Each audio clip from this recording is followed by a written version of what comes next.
Hey guys, I'm Wade, LordMinion777, and welcome back to episode 20 of Are You a Robot? The show where we find out if our contestants are robots by asking them news trivia questions. Questions? Also questions, which admittedly isn't a great system, but it's the one we got. This week we're talking about space trash and monkey cops.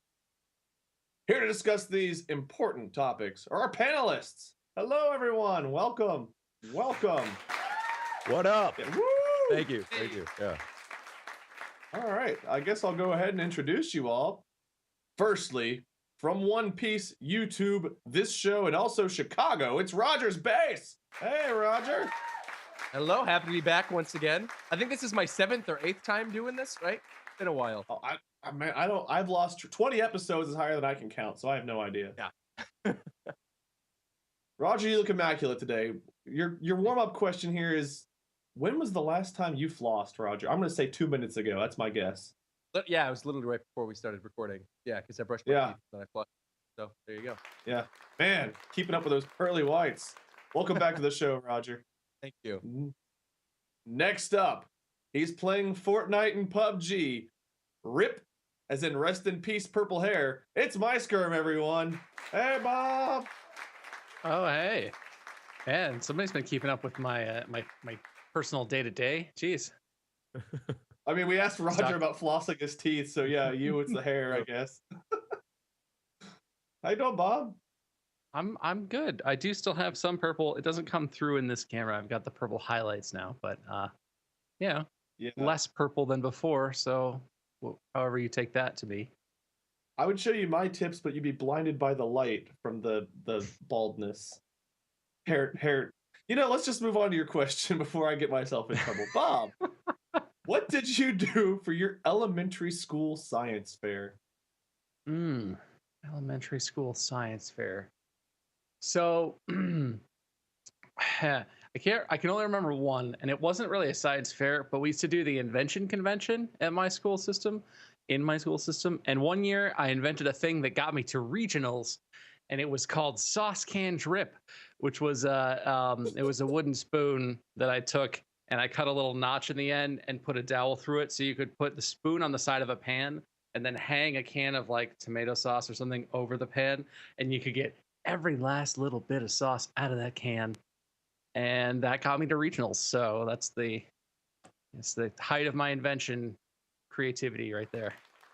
Wow, I made one of those stupid like 2-liter tornado things, and then I think I did a mouse maze where I built a maze with 3 different foods to see which one the mice would go to. So those were my 2 that I did. What, did they like the cheese? Is it the cheese? I don't remember at this point. I just remember that they ended up having lots of babies because I had a male and a female. Oh Lord. So that's what I remember about that project. I did not make it to regionals though. They did not like my mice breeding box. You gotta have a practical edge to your science inventions to make it to regionals. I can tell you that as a regionals alumnus, I can say that with confidence. Man, I'm gonna go back to elementary school and try my best to beat those kids and get to regionals. It's totally worth it. And lastly, thank you, Bob. Lastly, it's his first time on the show. An animator, voice actor, and streamer. It's RicePirate, everyone. Hey, Mick, how's it going? How you doing? Great. We actually have a clip here from his voiceover work on Coin. Can we show that clip real fast? If we open a portal to the future right now, we can stay on schedule. You've got the wrong guy. Just a plumber. But I know you're the one. You just have to be. We must go to the future. What the? You know what take too long? The bulbous minions have found our timeline. Cool. I recognize several voices there. That's cool. So that's Coin. You can watch that now on Polaris, so make sure you guys check that out. So awesome work, Mick. Is that fun to do? I've never actually dabbed into it. Yeah, I recognize Matt. Yeah. That's cool. Was that fun? Is it fun to do that? I've never actually gotten to do voice acting. I've always thought about it. It's always a blast. I mean, voicing, it's one thing, but then seeing it all tied together once you see, you know, the animation with the voicing, because When you're voicing, you're just in a booth screaming into a microphone with people nodding their head or shaking their head. But then when you see it actually animated, it's so awesome. And that studio's, that's Exit 73. They've done a lot of really, really cool work. And yeah, they don't spare any expense when it comes to the effort. So it was great to see that. That's awesome. Yeah, it looks great. So I'll have to check that out. That's Coin, everyone. Again, Coin. You can watch that now on Polaris. So cool. Do it. Well, now that we've done that that promotional bit and showed off your awesome voiceover work, I have to ask you a warm-up question as part of the show here. So shoot. Here's your question. Would you rather would you rather be able to, I'm sorry, not attempt, would you rather be able to breathe underwater or in space? I'm going to say underwater, only because I'm kind of short-sighted. The truth being that I don't see myself up in space at any point in time. And even if I could breathe in space, I don't know if I could really survive out there. At least if I was underwater, I could, explore more of our own planet. There's food sources. I could eat a lot of sushi. So I don't know. I think I'd prefer water. I like Earth. That's fair. I mean, there are the space rats you could eat, the space Denny's you can go to, the space there is burgers you can there get. is. Yeah, I mean, there's all those. They're like that human doesn't sound food, healthy but though. I don't in want to eat space. rats and fast food. I want to eat. Oh, get fresh. yourself a space salad or a nice space farm. Okay, we'll move on. No space. Well, underwater Astronaut it is. ice cream. Astronaut ice cream is actually pretty good. They used to sell them at like the science and industry museums. Yeah, they're pretty good. They're like these little blocks. These little I don't even know what the texture is. It almost tastes like, well, it doesn't taste like this. It feels like styrofoam, but it tastes like whatever the flavor of ice cream is. Oh. No, it's good. Trust me, it's good. Oh, It's no, genuinely you good. don't- So if I gave you a block of styrofoam, and Stop. But if No, it no, tastes stop. good. No, But it because when you tastes put it in your mouth, convenient. it melts. Oh, I we need to guarantee you move it's on. good. Look up astronaut ice cream. It's good. It's Oh, not I as just got bad as it goosebumps. sounds. I can back that story up for sure. Thank you. Thank you very much. Thank Styrofoam you. and I don't get along. Styrofoam and I are not friends. The idea of seeing Wade That was attempting great. to eat styrofoam makes me extremely excited. I think we should make Not this happen. everyone Wade. knows this. I have a severe it's not styrophobia. I'm not afraid of styrofoam. But imagine nails on a chalkboard, but like a million times worse. That's what styrofoam does to me. Like as a kid, I used to have to leave the room or leave the house for my parents to As open a my kid, presents. Because You still run out of the room if they're styrofoam. I don't get presents now. I still run out of the room, but I don't get presents anymore. So it's my own things I buy for myself. I have to leave the room and have Molly open for me. I cannot handle the sound of styrofoam. It is like a million cold chills going down my spine at once, and the thought of eating it, oh man, I wasn't ready. My body was not prepared. Let's move on, Have you seen shall that we? Freaky Eater show? All right, I'll let you move on. But I'm sure there's a Freaky Eater that eats styrofoam. Oh, I'm Cool. sure. I have There's a Someone- Freaky friend- Eaters that eat like mattresses and stuff. Yeah, I had a friend who ate packing peanuts as a kid, and that was enough to make me. I had not talked to him for a couple of weeks after he told Is he me. alive still? Is he still alive? Yeah, he ended up moving away. He lives in Texas now. He couldn't stay near me after that incident. I made him move. Welcome to the audience. I haven't really addressed you guys formally. Welcome back to the show. I see some familiar names out there. Little Strawberry, Wolfcast, hello. Crystal Birdie, Shady, X Snap, Rosie. Welcome to the show, everybody. Welcome back. For those of you that are new, what we're going to be doing here is we already did our introductions, and now it's our job here to figure out who among us are robots. And we're going to do that by doing 3 different segments. We're going to have our gaming news quiz, which is similar to our warm-up questions, but a little more gaming news focused. So I'll ask each of you guys a single question about gaming news. If you get it wrong, it's okay. We expect that if you get it right, I'll be pleasantly surprised and maybe give you points. I don't know. We'll see. Then we have our Gamify the News, where we will turn news segments into games, video games, the next great video game. And we'll wrap up with our player versus pop culture with some true-false fun shenanigans, which surprisingly last week went very well for good old H, which is very surprising because H usually, we don't have high expectations for H on the show, but he did well last week, so maybe we'll raise those up. I don't know. Then we'll wrap up by giving our final points, saying our farewells, and that'll be about it. For those of you that are part of the show, you know exactly what I'm talking about. For those of you who are new to the show, you'd be like, points? Well, how are we going to keep track of these points? That's a great question. We have a lovely robot scale here. Let's bring up our scoring system. There it is. We have Ooh. RB for RogersBase, M Yeah. for Bob. Sure. I see what I did there. And we have RP for Mick. So RicePirate, RogersBase, and my. It makes so much sense. Yeah, not it's, confusing it's at all. username focused. Username focused, not our name focused. There's also Perfect. a It's W beautiful. or there might be an LM for Lord Minion. Maybe it's a W for I don't know. There's one of those floating around somewhere on the far left of this scale. Oh, there it is. But yours is your dropping real down. name. Yours is Wade. Yours is a W. Look at that. Yeah, they didn't want to spend the money on 2 letters for me because they knew it wasn't worth it because I wasn't going to be on the scoreboard enough. So they made it as simple as they could. They honestly just took Bob's M and flipped it upside down. It And just made flipped it upside down, yeah. That's it. Yeah. Yeah. You won't see me on the scoreboard all that often because 1, I don't deserve it, and 2, we all know I'm not a robot here. I make way too many mistakes. But as we can see, all of our contestants are starting underneath the human category. They'd be more robot if on the right, less robot if on the left. So starting from the left, we'll go with our single-cell organisms, where I'm floating above. We have our reptiles, Neanderthals, humans. Oh, look at the little bouncing. We have our cyborgs, our androids, and our omnipotent AI, which is the most robot-y on the scale. So I don't know whether it's better to be more robot or less robot.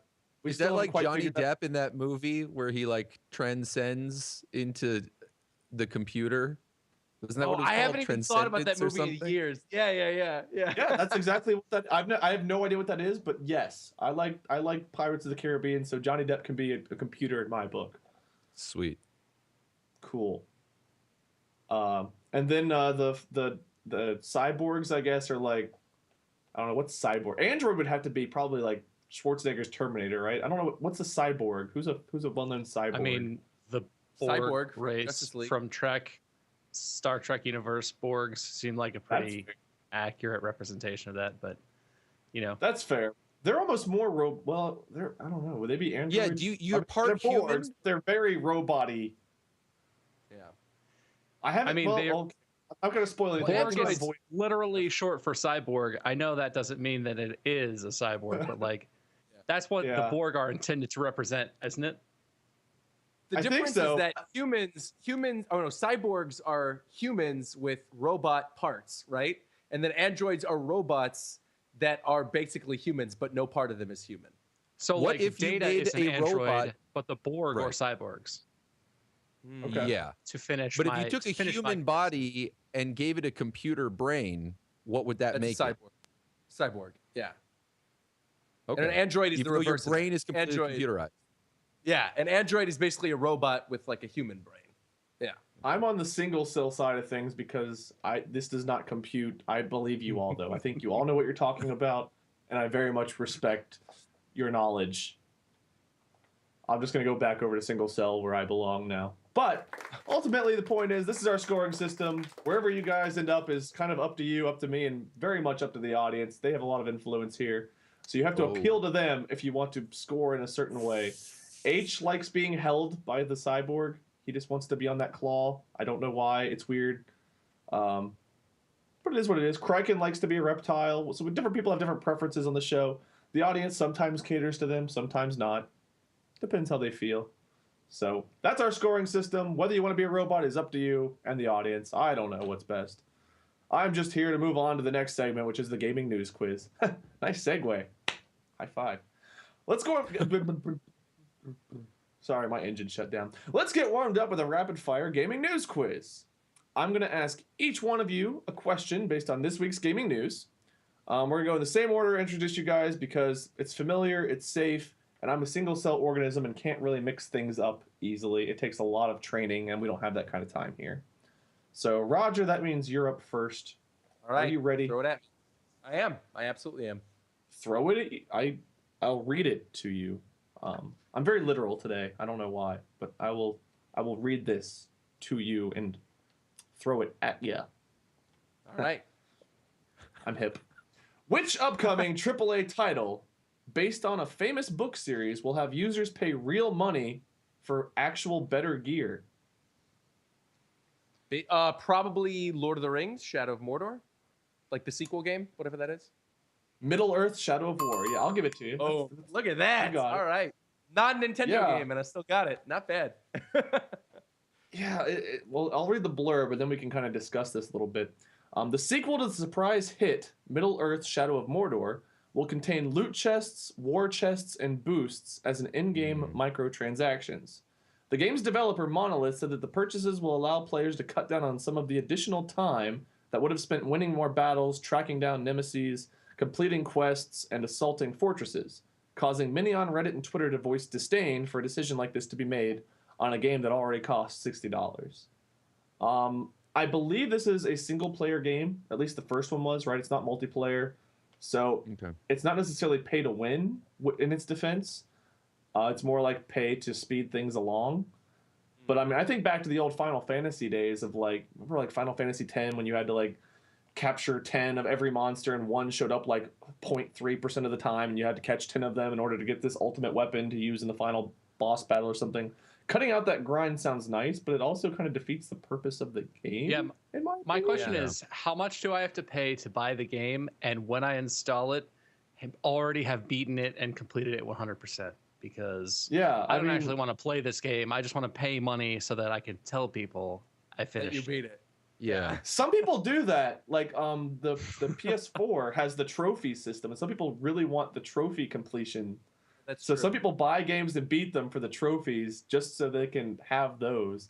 I mean, that's silly. I don't know. How do you guys feel about I don't know if it's legitimately, but like. I was going to say, I don't know if it's like a fundamental, I don't want to call it a flaw, but I mean, if you're paying to play the game less in order to get, I mean, what exactly are you getting? The satisfaction of completion? I mean, if that's the case, it just seems, it seems like you're allowing people, you're giving people the opportunity to just bypass your game, like the experience of earning things, the experience of, I don't love grinding either, but if there's a ton of grinding in your game, that says a lot about your game too. Yeah. And, you know, if you're doing it to the point where, you know, you're kind of coaxing people to purchase ways of bypassing that, I don't know. It's the older I get, the more I'm enjoying games that are skill-based rather than like completionist-based. Like, you know, the focus is to grind and collect all these things. But, you know, I think if you love the game, if it is fun, maybe it's more fun at a higher tier. I don't know. Is that kind of the goal? I think I'm kind of along with what Wade was saying, because you were mentioning people who are trophy, you know, they like to collect every trophy. And I don't know, it's just, to me, I would never do it. I would never pay to get this extra thing to get further into this game that I wanted to play anyway. But I do know there are people who buy like the games that are on PSN that are recommended for trophy collectors. So there's one called like it's something about mayo. I don't know what the exact name of it is. It's like My Name is Mayo or something. And the game is literally, there is a jar of mayonnaise on the screen and you press the X button and then you touch the jar of mayonnaise. And after you do that 1,000 times, you get a platinum trophy. And I guess platinums are really rare if you collect trophies on PSN, but tons of people have purchased this $1 game just to say they have a platinum trophy, which is kind of ridiculous. Can you pay $10 to just bypass that and get the 1,000? No, I don't think so. I think you just have to sit there. $1 for the game, $10 for the trophy. To play devil's advocate a little bit here, from the game company's point of view, it's a way to make more money, which is huge because games probably cost a lot to make these days because everything is so high tier with graphics and the voice acting and everything. The expectations of a AAA game are very high. When games come out like even Skyrim did with all the bugs and stuff, like you pay $60 and you've got all these bugs that have to be fixed and broken quests and you have to start over 10 times. People get upset by that, so it's like, well, if we get more money, maybe we can do a better job of making this game and still sell it for $60 instead of the $10,000 we actually want to charge. But also for this particular game, everything seemingly is grindable. This says to bypass fighting nemesis, tracking down this or that. So it seems like everything you can get is in the game, and it's a single-player game, so you can play at your own pace. If you want to play it for 10 years to get every single thing, you can do it. This is just a way for players that want to skip ahead and don't want to experience the grind. And it doesn't really affect other people other than maybe quickly getting those trophies. So unless they intentionally add tons of grind for the sole purpose of making people want to get fed up and buy the packages, like if it's just a good game, exactly. That's the slippery slope, which is not a really good argument, but it's still a fallacy there. The slippery slope is, yeah, okay, so now you have this. Next time, is it, well, this will increase your accuracy a little bit. But players that are already really accurate won't have to worry about it. So maybe it's a multiplayer benefit, but players that are already really good with a mouse and keyboard won't really need it. Where do you draw the line where it's a solid line? Whereas now you're saying, okay, you can buy our game beaten with the trophies, basically. If you want 100 trophies, buy this game for an extra $500 and it'll come pre-beaten for you. Yeah, and you can get your trophies, not even have to play it. Some of the best games I feel are the ones where you can grind because it's difficult, but if you're skilled enough and you know what to do, you don't even have to grind. You know what I mean? Like you can actually still complete the tasks that are necessary. But then you get these games where if you're not the right level, just F off. Like you're not even in the same league. You can't even get in through the gate. Like you got to be level whatever just to walk through this door. That kind of stuff. Then it's just kind of like, well, yeah, you are forcing a grind on people rather than you can grind to get more experience or more whatever in order to make the game more manageable in a one-player campaign or solo campaign. But yeah, I prefer that, and that way, if you are skilled enough, then you don't even have to worry about the grind. You just try to push through it. That's fair. I don't see anything wrong with games that force a little bit of a grind on you. Some of the Final Fantasy games are some of the best games seen of all time, and they all involve gear. You need certain gear. Dark Souls is one I think technically you could go through without grinding and beat, but unless you are literally the best player in the world, you're probably not going to be able to, because most things will just one-shot you at certain points, and they're very hard to dodge. But technically, I don't think there's any real locks on that game. I think it's really just you're naturally going to, if you fight things along the way, you're going to progress to the point where you can handle those things. So both of them are fine, in my opinion, as long as it doesn't get to the point where, all right, well, in order to get to level 2, you've got to grind for 15 hours. You guys remember like the original Pokemon games, like having to grind, if you had like not Squirtle as your starter or Bulbasaur, if you had Charmander as the starter, you basically had to grind your Butterfree to level 15 or something to unlock Confusion so you can stand a chance against Brock. It's kind of like that. You did the wrong thing, man. You did the wrong thing. You were supposed to go on the first route, look for a Mankey, level it up to like level 6 or something, and then it learns. Wasn't that only yellow? I think Mankey was only yellow. That was in blue, and it was in yellow. Yeah, he wasn't available on that one. Red. See, well, that sticks. So maybe that's what I'm thinking. But point being is, it was a big grind. I remember that being a huge grind to being able to beat Brock if you had Charmander as your starter. But it's like that on steroids, to where it's like, oh, well, 30 hours of grinding will get you to level 2, or $2 will get you the weapon that you would unlock. Like, that's when it's gone too far. But I don't know where you draw that line. It seems like a tricky question. I think we could sit here and vent about this all day, though, but we should probably move on so we have time for other segments. Bob, we're going to move on to your question here real fast. You're number 2 here. Number 1 in my heart. Number 2 here on the order of questions, though. I don't know if you'll know this or not. This is related to a question we had last week, and it's a game you're familiar with. Which condiment won Splatfest? Oh, crud. I'm going to go ahead and guess that ketchup won, because that seems more likely to me, but that's just a guess. Unfortunately, it was mayo. Really? People hate mayo. I like mayo. I would have been on Team Mayo, but Mandy and I play on the same account, my wife, and she's a ketchup fan, so we were ketchup fans, and I think that's how it was anyway. But yeah, I'm surprised. I would have guessed ketchup would have won just because more people would have picked it. Apparently, maybe it was watered down. Maybe players like me would have picked ketchup that really like it but aren't good at the game. Only the best of the best liked the mayo, so only the skilled. Ketchup was That's actually true. Its popularity. That's what happened. Maybe. Yeah. Is it? I guess So what happened was there were so many Team Ketchup people. I think Team Ketchup was like 71% of the vote. But all of the highly skilled players who play Splatoon professionally chose Mayo because they knew that they weren't ever going to get paired up against people of the same team.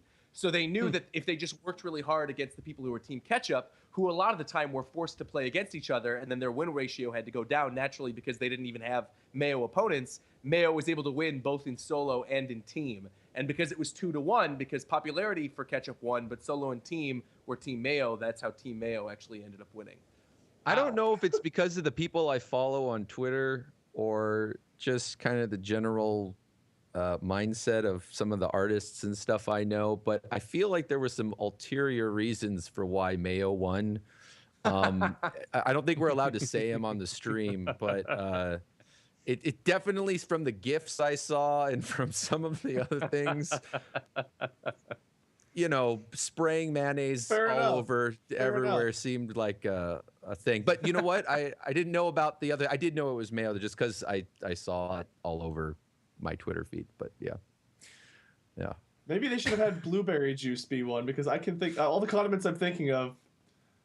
We should just move on. Here, let me read the blurb real quick.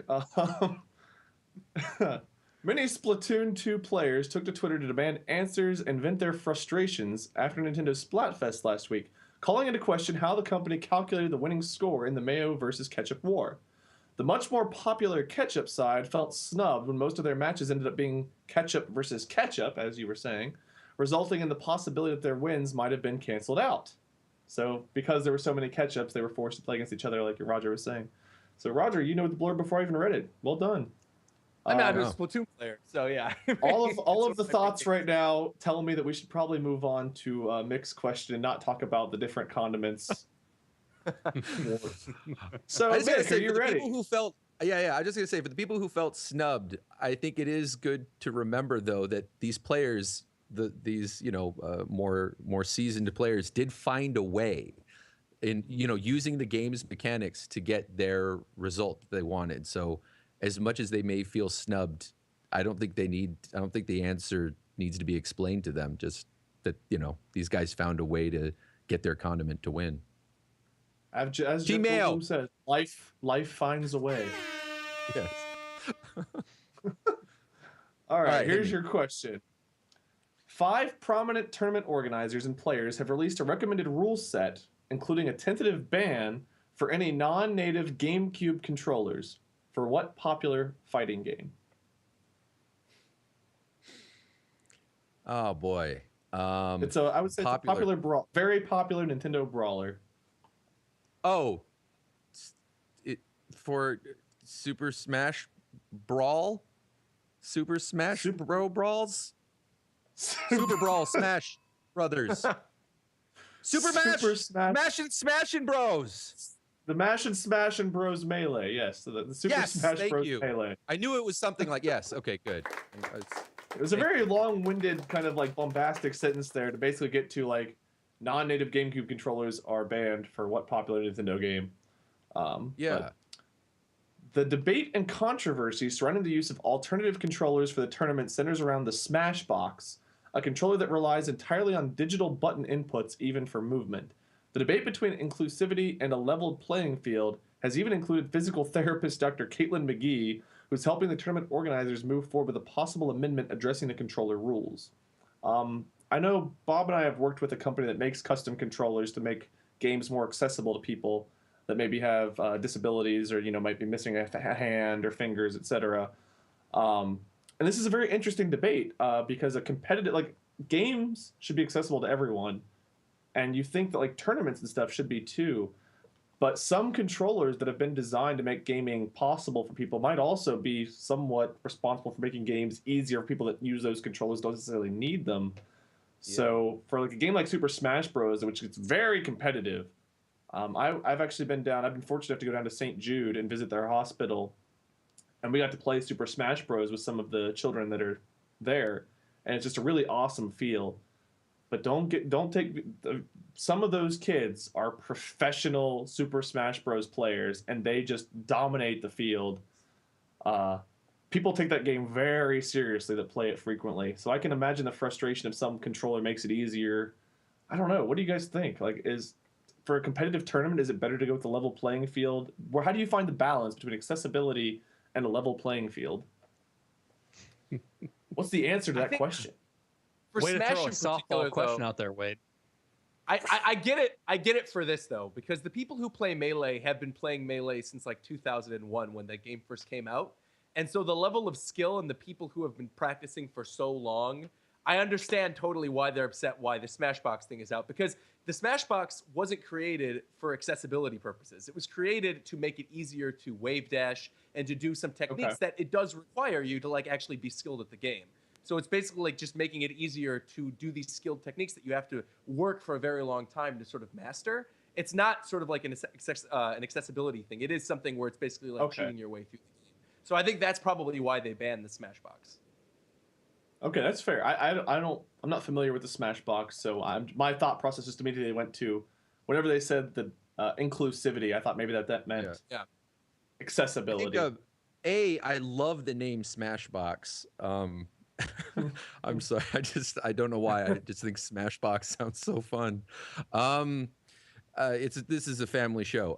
So I was gonna say though, as far as accessibility is concerned, though, I think that anything, if anything doesn't level the playing field, if there is a controller, if there is, something that gives an edge in any way in competitive play, then if you want to keep that, I think you need to divide them, in my opinion. If you're going to have, I do think having an even playing field is critical, because otherwise, you know what I mean? It's just hard to tell, like, in terms of skill and whatnot, Otherwise, there's always going to be up to debate, too. Exactly. Even if somebody won, I don't know, I just feel like that would always be a divisive point that would be brought up. Like, you only won because X, Yeah. No. That's true. Cool. Well, that was I have once again put us behind the 8 ball a little bit. We've been so chatty with some of these topics, which is really great. But we do have to move on, unfortunately. Fortunately and unfortunately, to gamify the news. We need to move on to our next segment because of time here. But gamify the news is a really, really fun. My mind just went blank. It's really fun. This is why on the scoring system I'm left off, and they gave me a W. It's not for winner.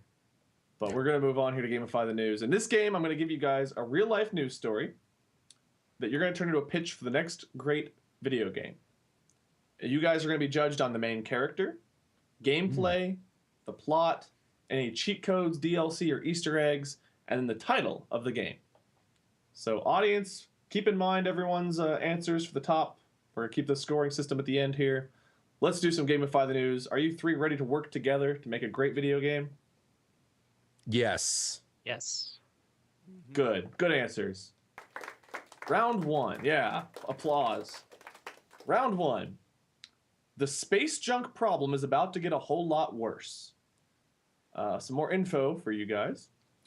U.S. Stratcom, a team comprised of NASA Group and military's U.S. Strategic Command, are working on a radar system called the S-band Space Fence that will operate at high microwave frequencies, allowing it to detect space trash smaller than 10 centimeters in length. To clean up the small but dangerous debris, experts have proposed ideas such as using giant space nets. If you had space in front of it, it automatically makes it cooler, as well as utilizing the energy from the sun to vaporize the trash. Recent estimates say that the number of spent rockets, fragments, splayed by collisions and old obsolete satellites will increase tenfold by the mid-2020s. So this is a game all about getting rid of that dangerous space debris. Mm-hmm. So what you guys do with that is up to you. Let's make a great video game about eliminating space debris. Or adding to it, I guess. Ultimately, there's a space junk problem. That sounds like a Gradius or an R-Type already. I mean, you just fly through space, you have a little, ship, and then you're shooting things. That's a really easy one to come up with, I feel like. Okay. Mine is trash. Yeah, mine was like a Tetris-based one where you grab trash out of space and you form it into complete blocks and then launch them into the sun. That's actually already a game. That's already a game. Yeah, it's called Videos. It's on DS. Yeah. You get blocks together and then you launch them up into the sky. Yeah. I always take stories like this to a weird place. I just envision one of those mobile games where the goal is you are crafting like a satellite that does this job. And so it's like you can get loot boxes or some kind of unboxing system where you get new parts and you have to use your parts to complete different stages of space debris problems, and you get like nets or lasers or sensors or compactors or whatever, and you have to construct your own little doohickey and then put it into orbit, and it has to successfully clean up the space around Maybe it's different planets. Maybe you're saving the universe one planet at a time or something. I don't know. So I'm imagining that like Kerbal Space Program game, but instead of a rocket, you're building a satellite that has to clear up space debris. Yes. Is that kind of what you're thinking there? Yeah. And you could get you could build like the bigger net or upgrade your nets because some of the trash is so big it could you can't catch it. So you almost need to like keep growing your station with like different upgrades, either the net or a laser or some kind of a thing. And your station actually grows in order to take on more of the garbage. And like some of the stuff you can collect, you can actually convert into pieces to extend your ship. You know what I mean? Almost like a crafting system to keep your ship growing. That's perfect. Like you have to collect the trash to build your upgrades. Or you can buy the DLC to skip and already have your satellites built. Yes, there's microtransactions. You can catch out from space fully crafted modules that you have to pay to unlock them, and then you just clamp them onto your station. Yeah. It's perfect. Yeah, we'll have different skins for the satellite too. We'll have like the summer skin. We'll have the the Olympic skins come out for our satellite. Yeah, the bikini skins for the satellite. Lasers too, like because that way there's an action element. It's not just collecting, it's also like because you have to move your ship, I would assume, almost like an Arkanoid type thing. You gotta like propel it through space to catch waves of trash that are coming towards Earth. And then you would even have like lasers. If there's like a really big chunk, you could like blast it into tinier pieces that you can actually collect. Otherwise you wouldn't, it would destroy your ship that you were crafting or something like that. And we could partner with like Disney and LucasArts here. We could have like Star Wars debris, like floating, broken down Star Destroyers you have to scoop up, or like Star Wars laser sounds as you're firing at the space debris. Giant space burger sponsored by McDonald's. Yeah, exactly. We'll just go all out here. What's the name of our giant space big boy statue just floating into space, about to crush the Dr. Earth. Evil in there with his like. Yeah. Okay. Perfect. What would this be called? Yeah. What's the title of this? We could totally rip one off. What did you say earlier? Trash. Did we have a name earlier? What was this called? Like Stratcom? What was the thing that you were calling it before? Oh, that was Strategic Command was in the story, right? U.S. Strategic U.S. Strategic Command, U.S. Stratcom.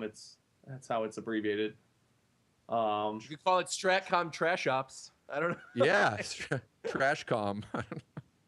Tormental says, why not call it Gravity since that movie was space trash? Torm, come on, man. Wasn't that bad. You can make up our own shortened word name. Spectrash Rem. Spectrash Rem. Short for space trash removal. That looks fun. I would totally play this game. Yeah. Holy cow! There's a lot of cats out here. The Earth has a bikini? Is that summer skin? The skin. Yeah. The new skin. Summer skin. Yeah, our summer skin. we bypassed the satellite. We have robot arms coming right out of Earth itself. That's the final stage. Earth transforms into a trash-destroying robot that destroys all the trash in the universe. Nice. There we go. Beautiful. Space. Oh yeah, I didn't even think about that. Like a vacuum thing for things that are kind of far away that you could like suck them in if you can't reach them. Yeah. Tractor beam. Dude, this sounds legit. I'd play it for sure. It does. I'm not gonna lie, getting to have different universes, like a Star Trek universe or Star Wars universe, where you can go through and like just deal with debris from those. Like that'd be cool. I guess be excited. Like I'd love to clean up a broken down Star Destroyer. I mean, imagine the cleanup crew that had to go after the Death Star exploded. Can you imagine how long it took them to get all that space debris? Oh man, they just left it. I'm pretty sure that's canon. They just left it. That's where they got the one for Return of the Jedi. It was just the same one. They just like started rebuilding it. I don't know. What we need a title, guys. We need a good trash tour beam. It says tractor beam, trashtor beam. Okay. Torm, punny as always. What's that chat giving you? I'm trying. I don't know. I'm here cleaning up Anakin's limbs. That's a little. That's more like on the point. That'd be a nice Easter egg. I don't know. We don't have a title. Yeah. What? I mean, Trash Ops works. Trash Ops. Yeah, Trash Ops. Yeah. Trash ops. What was Nice and simple. trash ops? What was the one you said, Bob? It was Spactras op. Spectrasrem, space trash removal. There you go. But you shorten it so it sounds cool. Spactrasrem or trash ops. You guys let us know. Trash wars. I don't know. Trash Wars. That's the sequel. Trash Wars. Trash Trash Wars. 1v1 a 1v1 thing. Not only you have to clean up Real the time. trash and build yourself a satellite, but you also have to send trash at this rival planet you're trying to ruin. Whoever builds their base, it's multiplayer. Whoever builds their satellite up faster. No purchasable DLC other than skins for that one though. Whomever Shipping develops this Alright, $1 million idea, we get a cut. That's the deal. Super Trash, Super Smash Trash Brothers. Okay, it's called Two Brothers. Just called Two Brothers. Well, we don't have a title. Let's move on to round two. Round two, our next game. Here's your story. Bear breaks into SUV and then takes a short drive. La Plata County Sheriff's Office in Durango, Colorado, were able to determine that a bear was to blame for an SUV rolling from the driveway and crashing into the mailbox because it, quote, defecated in the car, likely because it was nervous. There you go.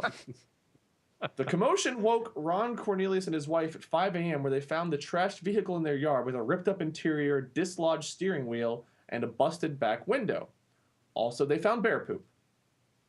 That's the story. So I'm imagining that the car wasn't put into park, or they didn't put the parking brake on or something, because a bear didn't, like, put his claw into the key and turn it on and drive. So it probably was not left in the right... I don't know. Something had to have happened there for the... Maybe it had a manual transmission, and the bear just, like, bumped it into neutral and then popped the parking brake. Who knows? Something like that had to have happened. Totally. Yeah. I gotta say, I have a pretty specific vision for this one, which I usually do, and it's usually weird. But I just imagine this is one of those, like, certain simulator games where it's like the controls are, or like Octodad, the controls are purposefully ridiculous.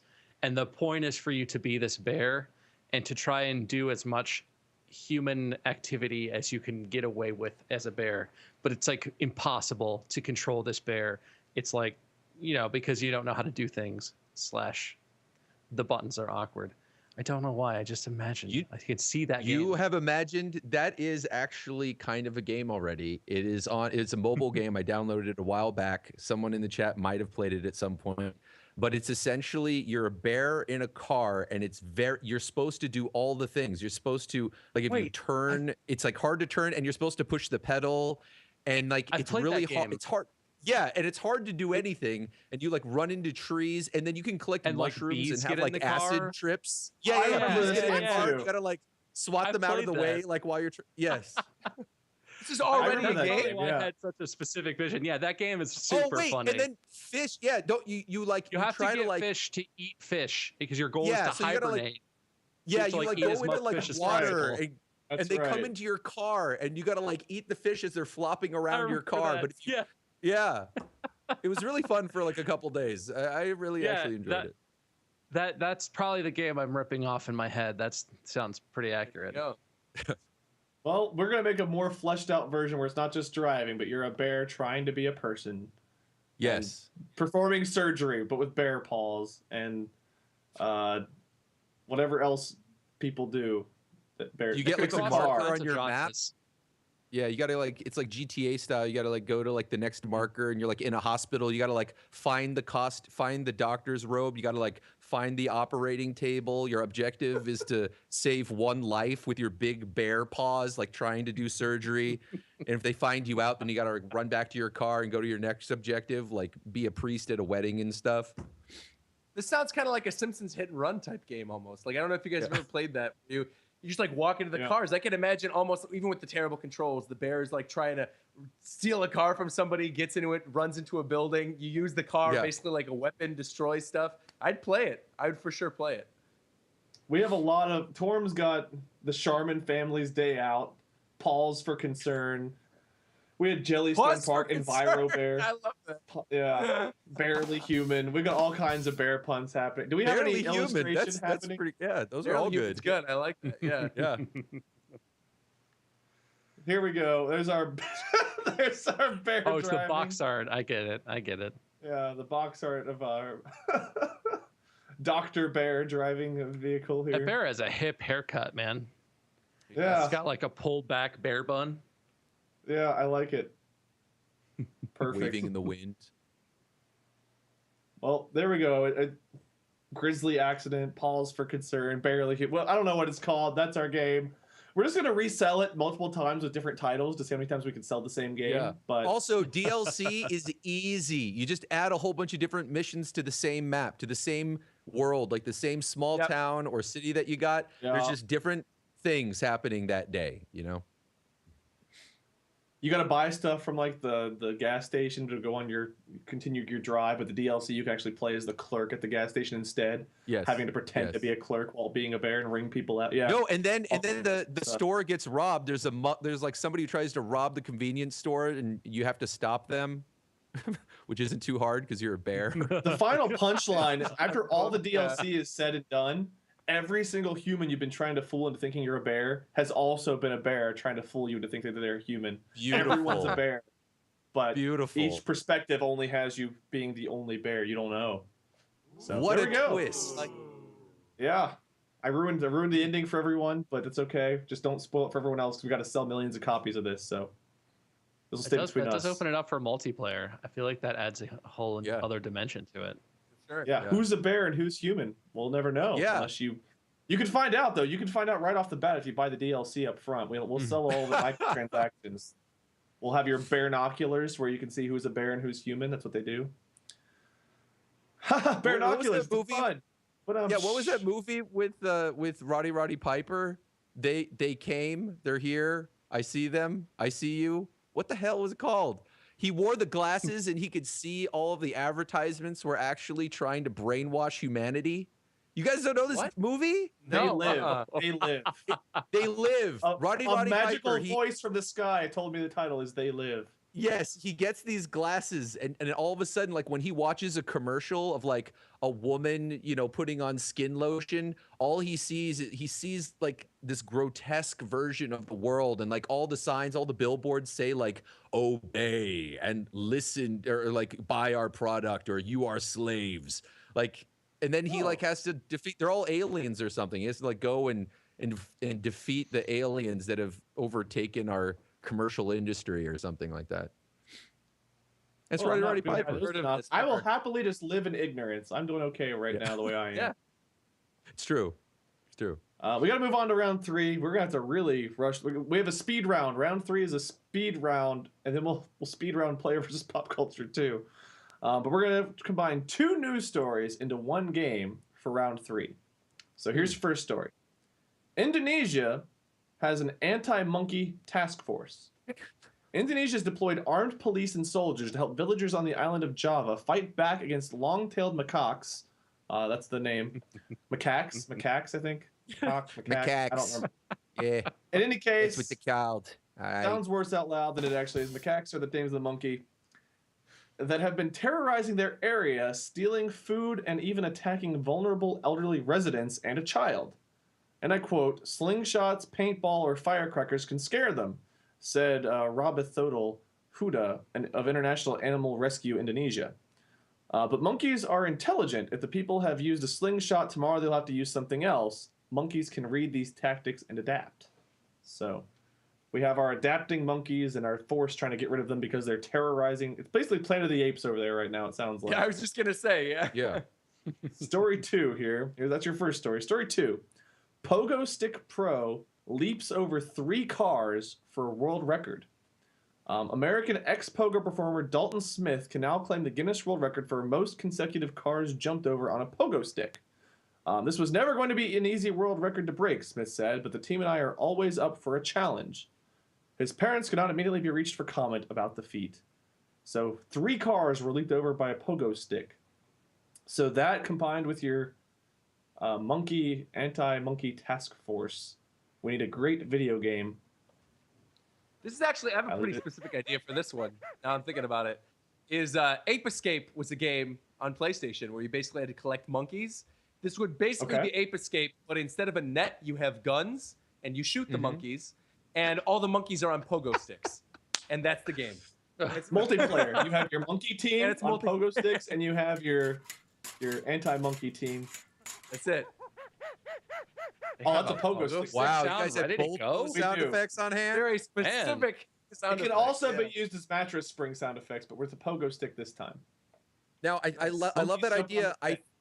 I think to add just a twist to the whole thing is that everyone's on a pogo stick. So it's not so much like, so while you're up in the air, your targets are also moving. So it just adds, just one little First-person extra shooter layer. where you're bouncing. Yes, on a where you're pogo stick constantly all the time. bouncing. Yes. So there's no stealth. There's no stealth at all. Even when you're like trying to hide in a corner, you're still just bouncing on this pogo stick. Unless you can do like little mini man. bounces where it's like you know what I mean? Like if you're like behind like a building or something, and then when you see them, you jump out like really high, you get your launch and you can shoot down at them. This is basically I turning could- into PUBG, because that's why people play PUBG now. Is they just bounce around like they're on a pogo stick. So I could see just making this a VR game and just calling it Motion Sickness, the game. Oh god, this would be a great VR game, dude. This would you'd Oh. absolutely get sick, but this is Oh. perfect for VR. Everyone It's would get perfect. motion sick. It's impossible. Because Even you can do it all from non-VR. one spot. Yeah, dude, that's perfect. I we'll can't. I call can't. the would game barf. I Dare You to Not Get Sick. The game. Yeah. Easy. Easy.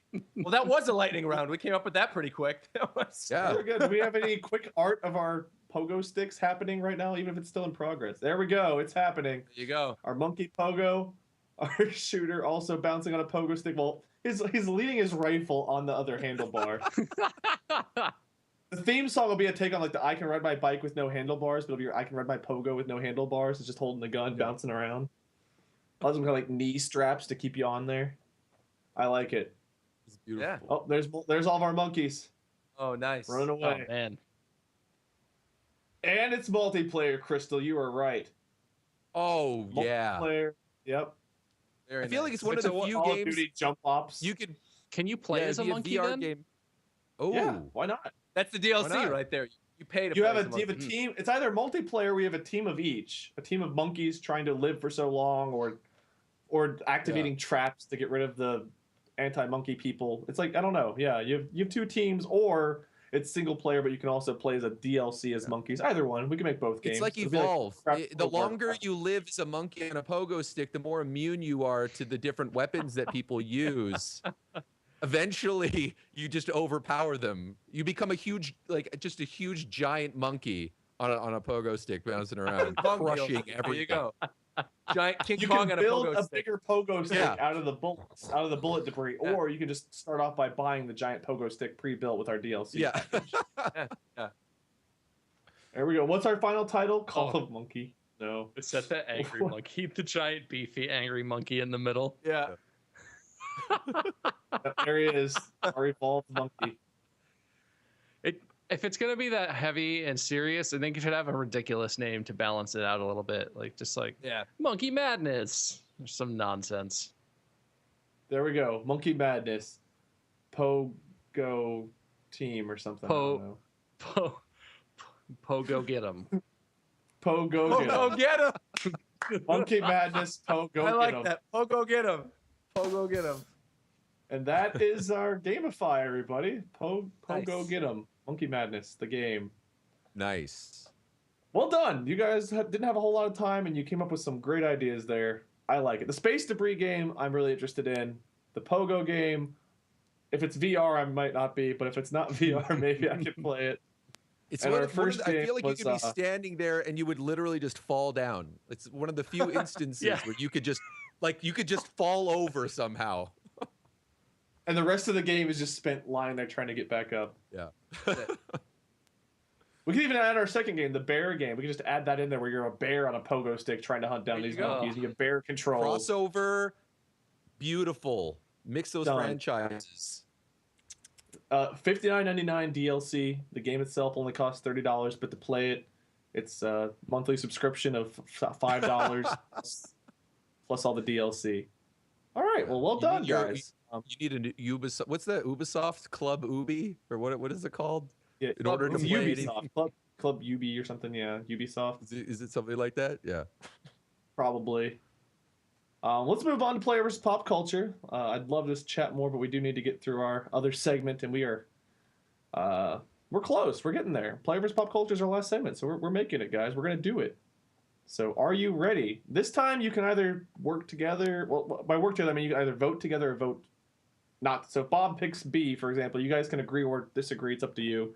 You don't necessarily have to all go with the same one. I only ask that if you actually know the answer, vote last, so that way you don't just give it away to the other two. That way we keep it somewhat interesting here. Nice. So here we go. Player versus pop culture. Fake news is a big problem today. So here's some more of it.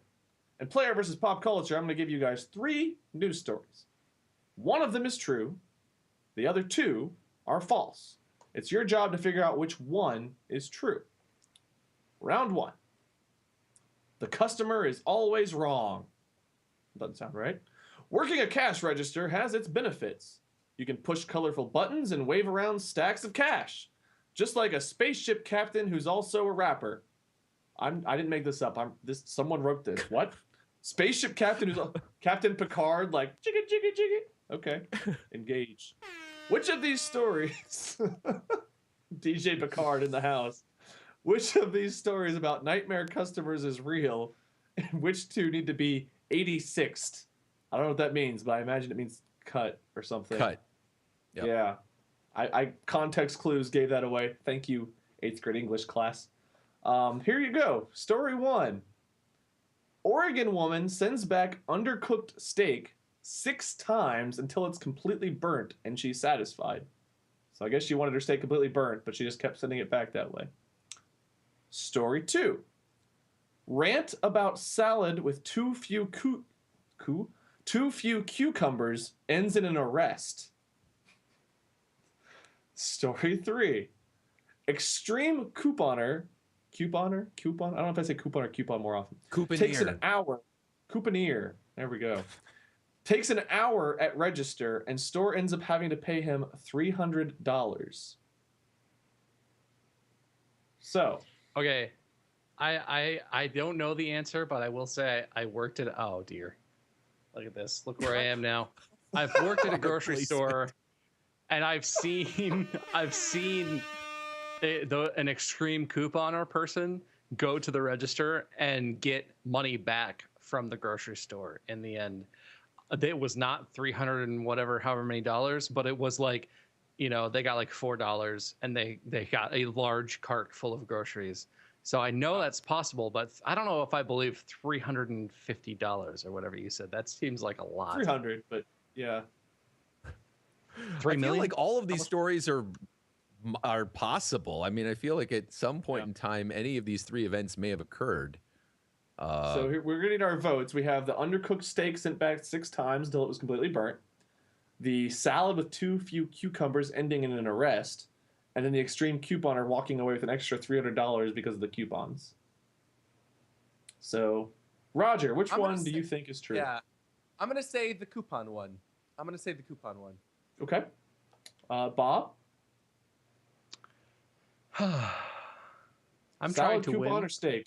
So my coupon story was a total mislead, and I'm going to go with salad. No, I'm going to go steak lady. Steak lady. Steak lady? Okay. Mm-hmm.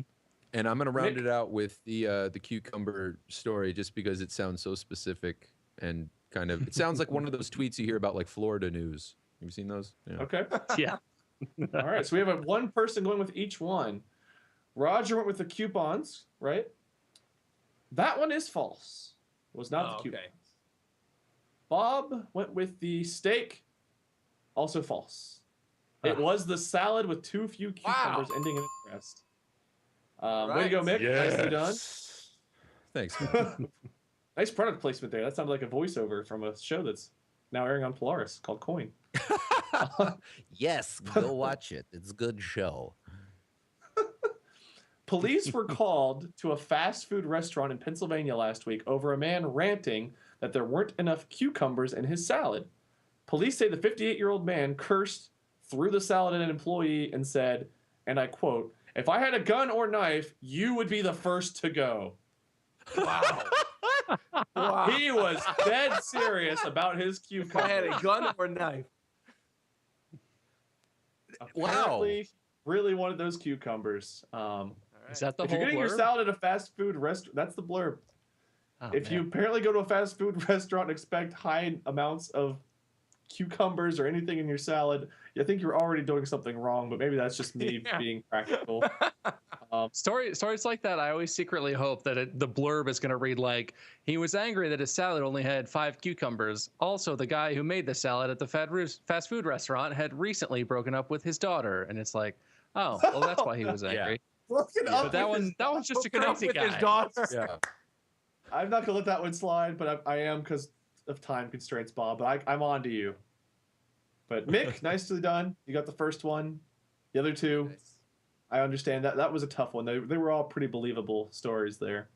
Coupon maybe less so, but it was so extreme that it could be true, I think. Yeah. That was my mindset. Yeah. Round 2. One crock shop. Life can be pretty hectic, so it's important to find time savers wherever you can.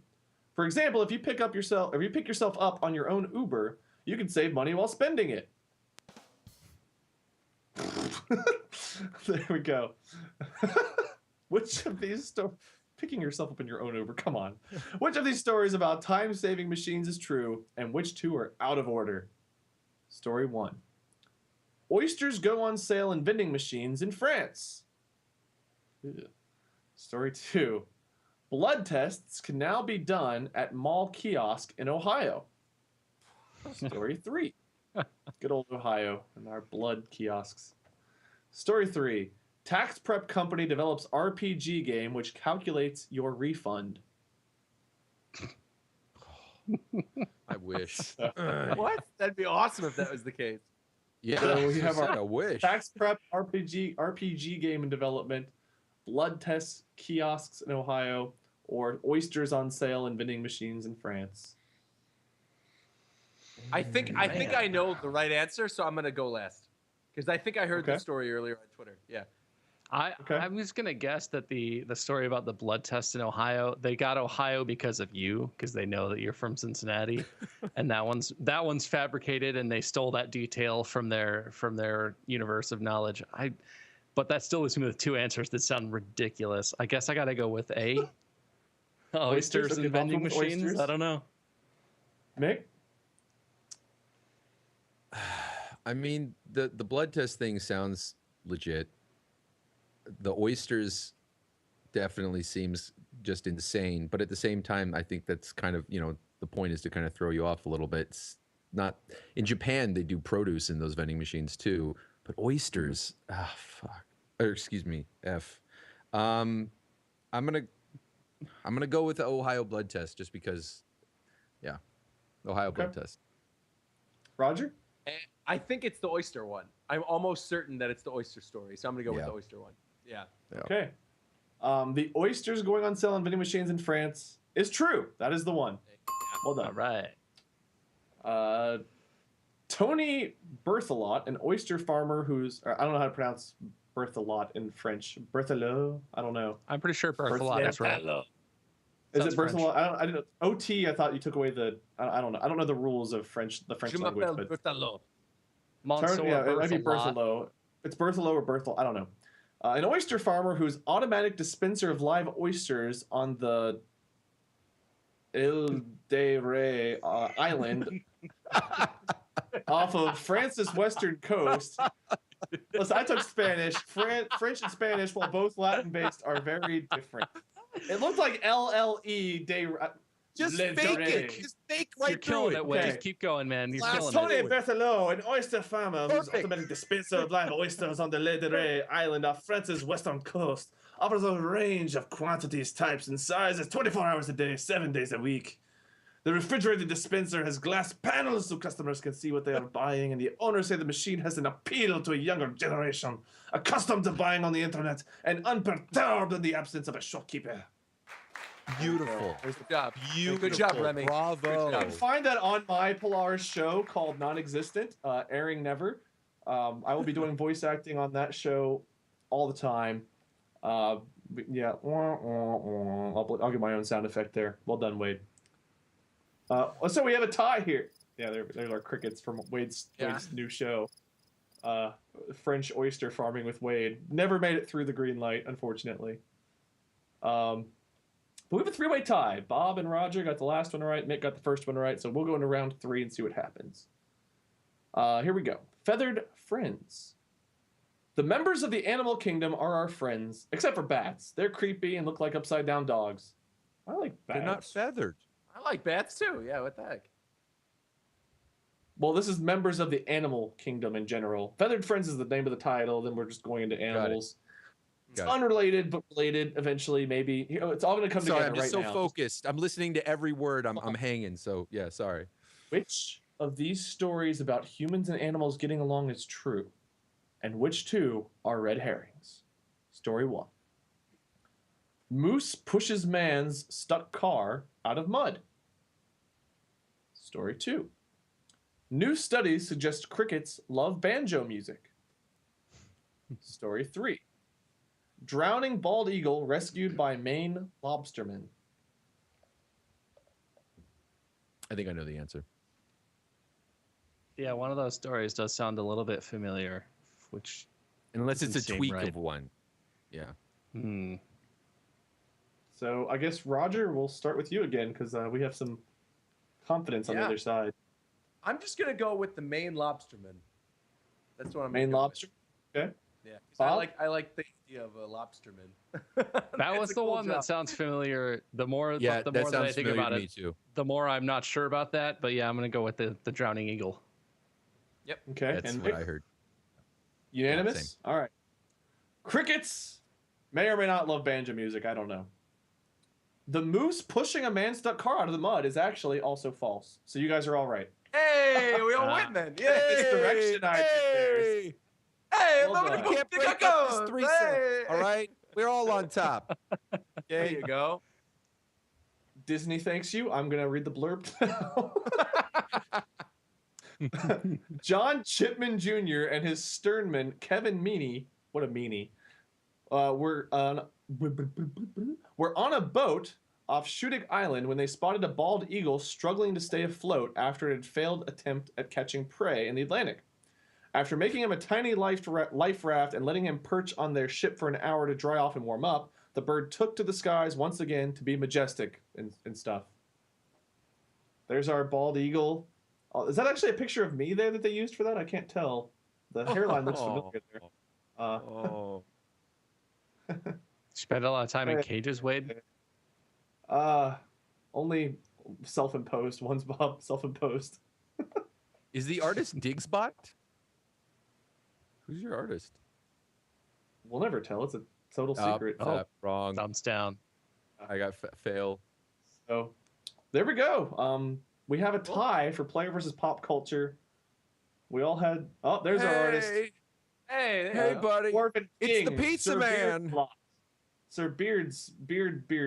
When he's This is not out Beard. touring as a security bouncer guy for AC/DC, he's eating lots of pizza and then drawing on this show. It's a good man. Why pizza? Pizza's good. No, Yeah, I have a taste for pizza now. I kind of want pizza now. Yeah. Before Why the do we show, always he was bring eating a big, beautiful slice. That's why I got jealous. Oh, okay. I must have just intentionally not looked at that. So that's our show, guys. We did it. We do have to go through our scoring here. So, audience, before I go into my spiel here, where does everybody belong? Feel free to make your cases. Where do you guys think you belong? Are you robots? Are you not robots? Roger, where do you belong on the scale? Where do you feel like you belong? I want to stay a human. Okay. Bob, where do you think you belong? I don't know. I feel like we all came up with some pretty good ideas. I wasn't that much better than anyone else here. I'll take a humble android. Okay, I'll take a humble better than. Did I sell that's that? fair. Did I sell that one, or does that not? Yeah. That did not work Yeah. as Sure. humility. Nick, where do you belong? Can I on the just get scale? that? You're just gonna give that to me on the scoreboard? Well, no, Okay, the I'll audience have still the gets the top one vote. then. The audience still gets okay. to tell us. Yeah. Audience. This is just, I'm letting you guys put yourselves where you want, and then we'll let the audience tear it down. I see myself as more of the cyborg. Honestly, if I could somehow install some chip that allowed me not to sleep anymore and be better at animating and stuff, I would do it probably. So I put myself as cyborg. Let's see. People think I'm human. That's really nice of you guys. That's really kind of you all out there, Torm. Torm, I appreciate that. Or no, Torm, you said I'm an eagle. Crystal said I'm a human.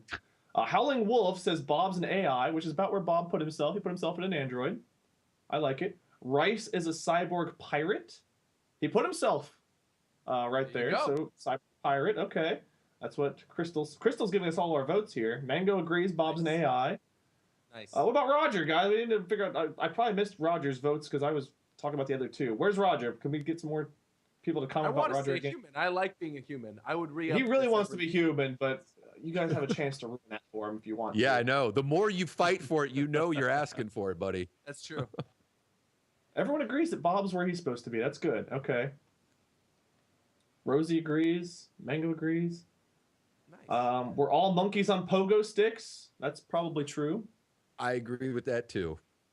That is life. That's the ancient Chinese We're all saying. grouped up so nice and close together here. Can we program Bob to collect space trash? Maybe. Roger's an AI. Roger's also an AI. Oh. I don't want to be an AI. I want to be human. Oh, You've all the way up ascended. to omnipotent AI. Yeah. Roger if is If air. you're omnipotent, can't you just convince yourself that you're human? Should you take on? That's true. That's right. Yeah, I'll take it. Wait, could you ever fall for it if you're omnipotent? Could you actually believe a lie? I couldn't. No.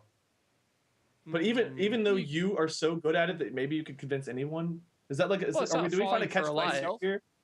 It's embracing a construct. I think if you're an omnipotent being, you could Yes. embrace a construct for your own happiness. I think that's You could I think justify it that's to possible. yourself. Yes, you could come up with Maybe. a way But to what if you justify it. know that it's not actually true? Can you believe something that you could prove isn't true? You just need to talk to the give us architect money and in the the cycle game. Click restarts. here. Oh, Give us money in the game. Every game we came up with on the show here today, guys. This is the box Yes. art. I like that the click here looks like a PayPal donation button. It's Oh, here we go. Roger, all the votes are coming back in for you. Robot, caveman, caveman, caveman, caveman. I'll be a caveman. That sounds good to me. All right, well, I guess Roger's a Neanderthal. That's our Yeah, score, caveman, that's everybody. fine. We have a nice little check mark there, I guess. yeah, that's Beauty shape. satisfying. Nice. Because everyone did well today. We all get a nice little check Yeah. mark. Check. Check. Yeah. Check it out. Check mark. A check mark. It's more like I feel like I'm calling myself a loser or something. Anyway, that's the show. That's our final score. Big thank you to everyone. Mick, you did a great job. Hope you enjoyed the show. Thanks for having me. You guys are all You're our beautiful, newbie, so- wonderful gents. Oh, stop it, you. Let's give everybody a chance to say their goodbyes and tell us where you can find them and do our little outro here. So, Roger, you're up first. Where can people find you? People can find me at RogersBase on YouTube, on Twitter, on Twitch, and on Instagram. I talk about anime and video games, and sometimes I sing Disney songs. It's a good fun time. And also subscribe to my secondary channel, which is Game and Vlog, where I mostly do gameplay videos for Nintendo stuff. So thanks for having me on, as always. Our pleasure, Roger. Thanks for coming back. Bob, you're up next. Where can we find you, Bob? All right, shameless plug time. I am on YouTube and Twitch at Muyskerm on both of those. And this Friday, 2 days from now, big event. Come hang out on my Twitch channel if you like PlayerUnknown Battlegrounds, because I can make custom games now. We're going to play all kinds of custom games. Nice. Including the new zombie mode, I hear, correct? Yeah, all kinds of zombies. Wade, you're coming, right? I'll be I there. have to, because I said it. Oh, yeah, Wade's going to be there. Should be a fun time. Sweet. Thank you, Bob. And last but not least, Mick, tell us where we can find you. You guys, I'm RicePirate on YouTube, and then RicePirate Mick on Twitch and Twitter. I'm mostly on Twitter.